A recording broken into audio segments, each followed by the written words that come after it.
What is up, my friends? My name is Echo, and today I have Bato back on the channel to talk more about Rift of Raigard. Thanks for coming back on the channel again, man. How you doing today? I'm doing fine, man. Thanks for having me. Yeah, we have more questions to answer right here. Last time we spoke with Bato, he talked about how he got himself involved and basically the culture behind the game and the whole vision. But today, we're digging deeper into the game so you could learn more about what Rift of Raigard is actually about. The footage that you guys are seeing in the background is our splash art, pictures of characters, and the interview that's on their Kickstarter campaign, which I forgot to mention in the last video. So, Bato, let's jump right into this right here and talk about game modes. We've heard that the game, Rift of Raigard, is gonna be delivered with 4 game modes. Can you talk about that a little bit? Tell us a little bit more. Yeah, for sure. I mean, I think Jake has spoken at length about a lot of stuff, except one game mode that we were preparing because it's probably the most innovative one. So the idea of game modes is, I guess it comes back from the beginning. You know, you have your base, you've been grinding it out for years, and you want to do stuff with that base. You don't want anything new. You want to use that, your baby. You want to use it. You want to play different modes. And you see that, you know, in new mobile games that come out, PUBG, Fortnite, they have many different game modes, even though they have the same world. How to play the game, it spices things up for players. For myself, I mean, you know, you follow Vainglory as well. You have the 5-minute thing, you have a quick match, or you have the full MOBA, 25 minutes. It depends on how you want to play the game. The company can give you different game modes to enjoy it. And that was one of the things that we wanted to explore, like how to add, again, you know, this is from the beginning, the company's main premise is to add value to the game, not to just take money away from them. So everything we do, every decision we make is it always comes out like, how can we add value to the game, to the person who's actually playing our game, without annoying him, without him or her, you know, without taking something away, or without them feeling that they're being, you know, that we're stealing their money, or we're really taking advantage of them. So nothing like that is in our game and will ever be in our games. So the game modes are a way for us to please or cater to different mentalities of gamers. So the super casual one that doesn't bother with, you know, online games with guilds or clans or teammates or whatever. They just want to play a game. So we have campaign mode, solo mode. You do it on your own. You can do it online if you want, but you know, it'll be an offline mode, so you can do it on the plane, on the subway. It doesn't matter. And again, you know, this is not like a one and done thing. We'll have seasons, we'll have new maps. You know, we have factions. They live in vastly different environments, so you'll get to explore a lot. You get to learn the history of Raigard, the whys and the hows, the why the humans, why the dwarves, why the, I don't want to say the names yet. No, but why everyone? Why of everything? How did it come to be? So we have 2,000 years worth of history already written down. Nice. We have names, we have buildings. You know, the whole backstory is I love it. Our writer Eric, he's doing a fantastic job, and every seasonal map that you open there, you'll be able to explore new lore and learn more about the troops. So that's one way of playing the game. The next game mode is farming. So everyone knows farming. You need to go collect resources or steal resources from someone so you can actually build your base, improve it, and then you wash and rinse and repeat. You know, it's just the same. You grind it out. However, we wanted to, again, be different. Other companies limit the amount of farming that you can do at any one time. We won't. You can attack as many times as you want. If you want to do it for 10 hours straight, you can farm for 10 hours straight. We won't limit the amount of farming you can do. We will throttle the game progression in a different way than everyone else does. So I'm not sure if Jake has mentioned that, so I'll just leave it at that for now. We'll introduce a new monetization strategy that will help people progress faster through the game without taking an advantage or gaining power. And those are for people who actually want to play the game a lot and want to progress faster than everyone else. That doesn't mean that you could, be more powerful than everyone else. No, you just do it faster because you're paying for it. That involves matchmaking. We're never gonna match you with a higher or lower base. You'll always be equally matched with everyone else. So that's obviously in the infrastructure for all the game. The third game mode, which is the one I enjoy a lot right now, if I'm talking about Clash of Clans, is War. 5v5, 10v10, whatever your team is doing. You get to strategize who hits what, how fast, when, do you do a scout, do you don't? All these things will play into the guild wars. We have guilds. There's a little bit difference on the way the attacks are done and the way the strategy is designed and why. And, we're trying to build everything so that we minimize cheating. So the way the whole mechanics of war and farming and any attack you do prevents that. Not that it would be impossible. No, nothing it's bulletproof nowadays. But the whole mechanics around it are to minimize cheating. And if we ever catch anyone, permaban forever. That's done. It. The fourth game mode. We're listening. It's it's something unique. We've never seen it before. It will be something radically different to anything that it's out there. It'll be quick. It'll be absolutely fitting for esports and streaming. Any content creator like yourself will probably love this. And everything that we built around that, I think it's going to be a massive success. I would play it every day, all the time. And we thought about this for the streaming community. I mean, if you go to Twitch or Facebook and someone is streaming a game, sometimes it's just not, if it's a base building game, it's just not the right content. So we wanted to hit that spot. We wanted to build a game mode that fits that precise, mode, so that people can stream it, have fun, comment on things, and be quick and dynamic.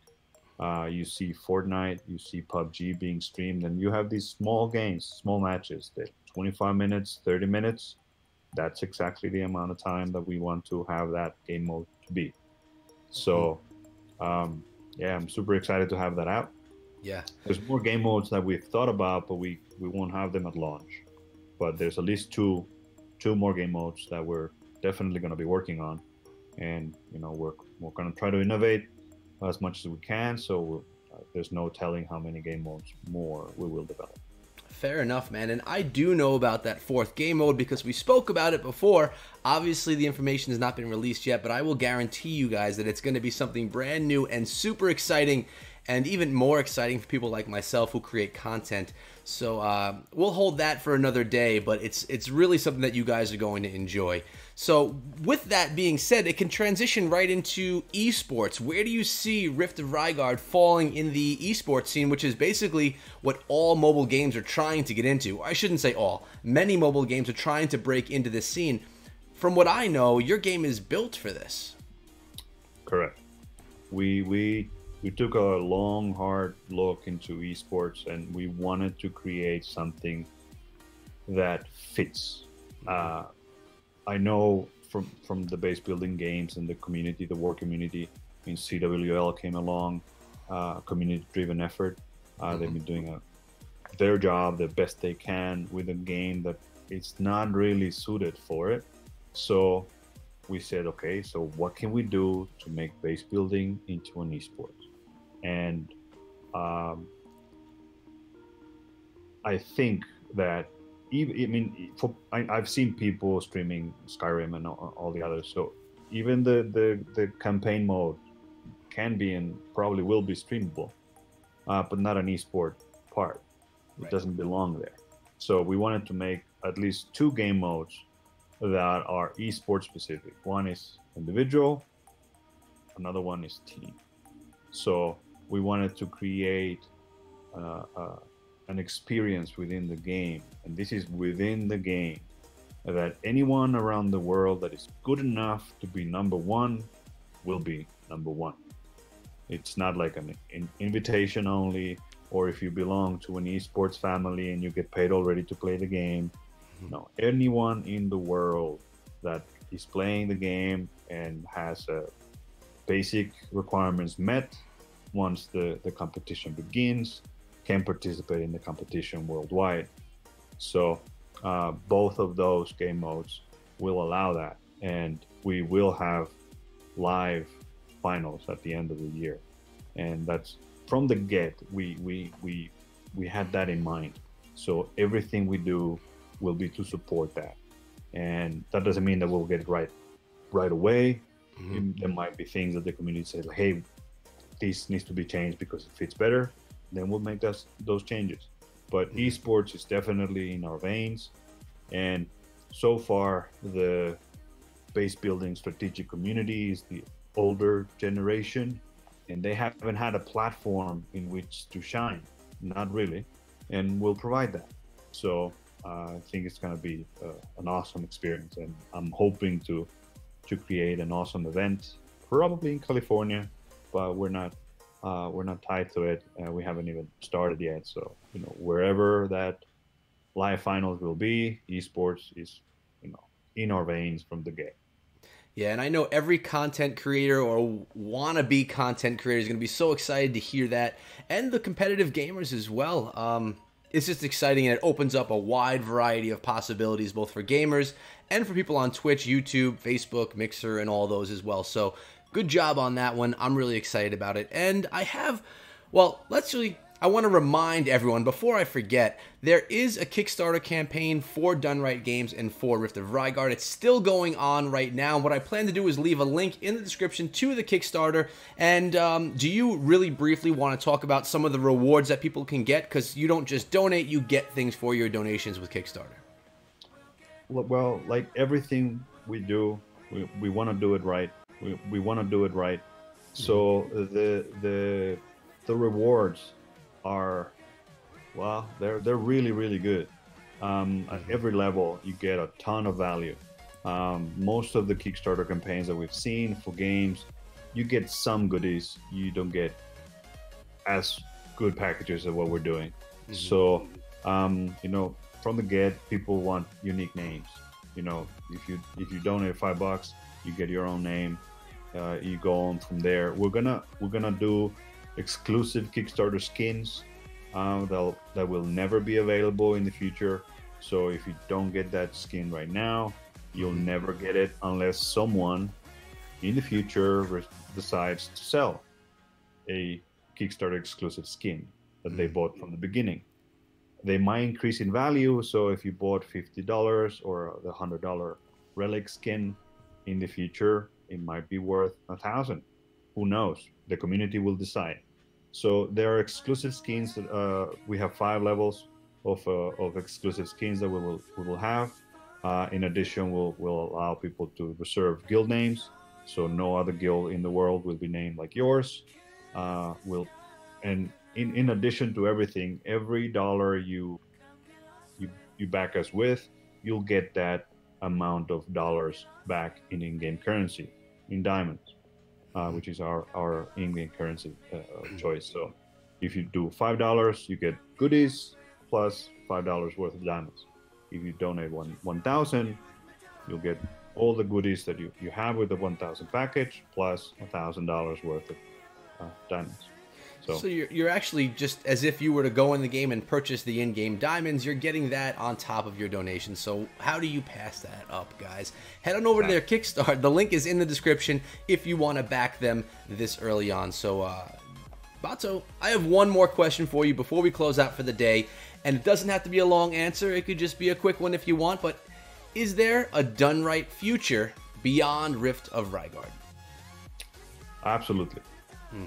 We have the lore we wrote is for 5 games. We have game number 2, game number 3 already in the minds of the people. They revolve around the same universe, which is Essex. So it'll be familiar to everyone. We wanted to create our own IP and an expandable IP so that we can go on growing in the future. But we have game 2 has been decided, game 3 has been decided. Game 4 will really, we will test the boundaries of what can be done on mobile. Let me just say that. So it's my own brainchild, and it's big. It's gonna be big. So absolutely. We plan, our goal, our vision, our mission is to become the best and biggest mobile gaming company in the world. That doesn't happen with 1 game. It might not happen with 5 games. It might happen with 10. Who knows? But we'll definitely want to do this for the end goal. We definitely want to have more than 1 title in the market. And that's exciting to hear, that you guys are invested for the long haul. You're not just trying to throw out 1 quick game and make a quick buck. You are in this for the long run, and you're looking to make this actually something real. And that's super exciting. And when I heard it for the first time, it kind of blew my mind because I was not expecting something as huge as you guys are talking about. So just exciting stuff that I wanted the community to see and hear from you as well. But Bato, looks like we're at the end of the interview. Thanks again for coming down, man. Always a pleasure, and hopefully I can have you back on the show again sometime. Absolutely.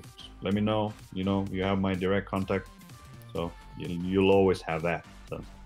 That I do. So again, thank you, man. Guys, if you enjoyed this video, subscribe to the channel and turn on notifications, because Rift of Raigard is a game that I'll be covering here on a regular basis. I hope that I see you guys in the comments, and I'll see all of you back here again tomorrow. Until then, be good.